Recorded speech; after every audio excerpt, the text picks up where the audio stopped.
Hello and welcome back to Mark's House and Garden UK. I'm in my olive grove with my 3 mature olive trees and I want to talk about pruning olive trees. More specifically, I want to talk about what you need to do if you want to get olives on your olive trees.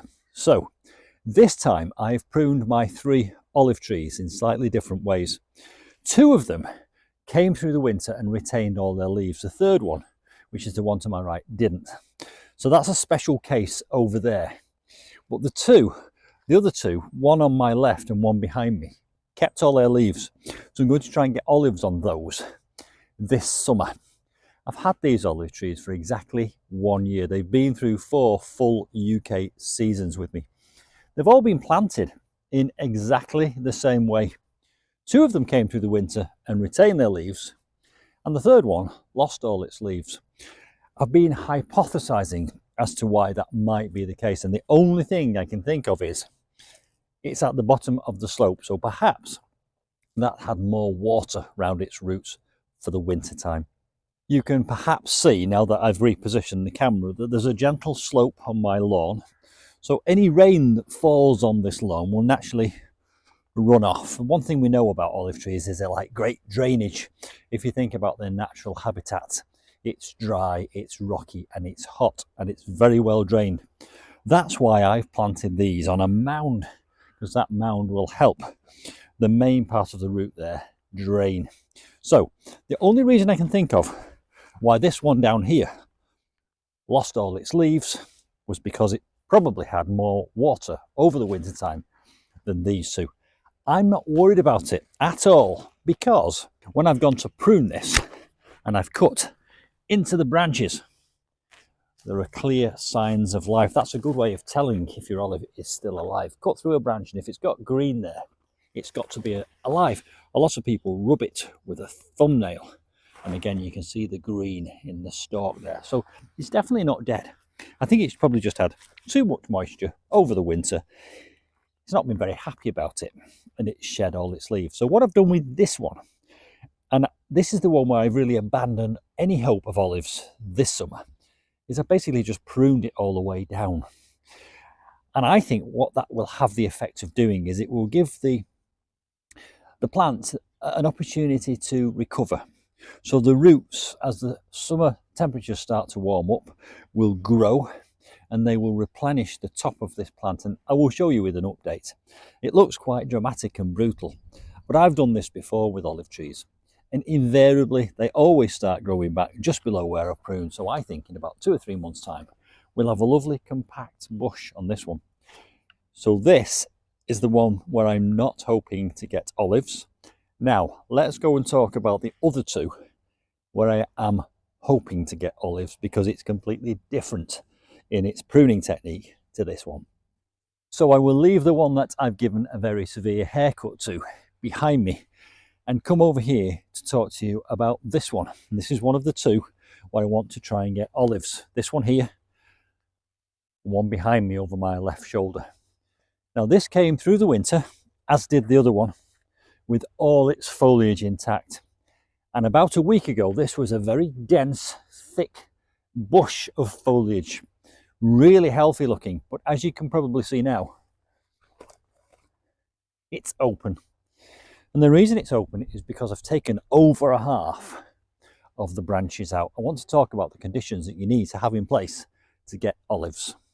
There's 2 or 3 conditions that you need to have in place to get olives on an olive tree. The first one is the olive tree has got to have gone through a cold period in the winter.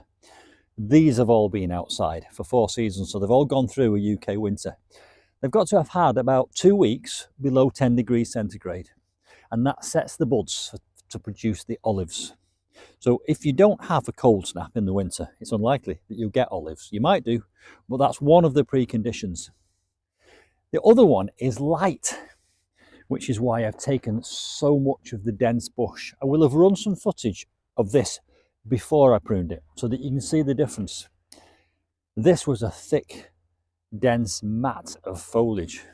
And what I've done by going in with my loppers and taking out over a half of the branches right down to here, right down, is I've let light in. Now the third and very, very important condition you need to get olives is you've got to understand that olives will grow only on last year's branches. Had I taken all the branches off, I wouldn't have any branches left from last year. So it would be like that one that I've just shown you. And if I've not got any branches from last year, I haven't got the opportunity to get olives because the olives will be produced on last year's growth. So there's an implication from that. This will produce, hopefully, olives on these branches that I've left. But the new branches that grow up here will not produce olives until next year. So this time next year, I can come along and prune off all the branches that I left this year and leave the ones that grow this year for olives next year. So I'll get into a 2-year cycle. And by doing that, I will keep the growth down here where I can reach it, and I will have this constant cycle of 1-year-old growth for olives. I hope that makes sense. But now, of course, there are a couple of other conditions that you would need to get olives on these trees, and that is a long, hot summer. That's the thing I can't really do anything about. But with global warming, we may get there in the end. That's why they do so well in hot places like Greece or Italy. So just to recap, the third one down there, I've given a really severe haircut to, and I won't get any olives on it. But by giving it a good haircut, the roots can get established and it will be a tonic to the plant and it will grow back. And I will give you an update. So subscribe and hit the notifications bell and you'll see an update. In fact, I'll post it somewhere up here on the left. The other two, I'm hoping to get olives on. So I've pruned them. I've taken half the last year's growth out to leave a kind of an open vase shape to let light in and let air through.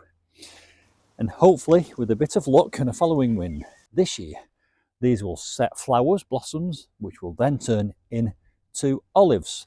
And if I then keep them well watered throughout the summer so that those olives can swell and we have a nice long hot summer, maybe by the end of the summer, I might even get some olives. And if I do, we'll then have to talk about how you treat olives to make them edible, which is a process called brining.